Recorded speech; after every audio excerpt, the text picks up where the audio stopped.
Shu yoshga kirib bitta haqiqatni angladim. Hech qachon nomard bilan teng bo'lmaslik kerak. Nomardga nomardlik bilan emas, jimlik bilan javob bergan yaxshiroq. Nomard odam bilan janjallashish ham kerak emas. Haqligingizni isbotlash ham kerak emas. U baribir sizni eshitmaydi. Eshitishni xohlamaydi. Nima keragi bor unga ortiqcha quvvat sarflashni?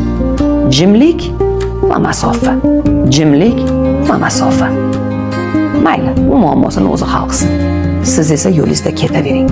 Ketavering maqsadingiz sari. Mana shu yagona yechim. Quvvatingizni nomard insonlarga sarflashdan foyda yo'q. Faqat umringiz o'tganib qoladi.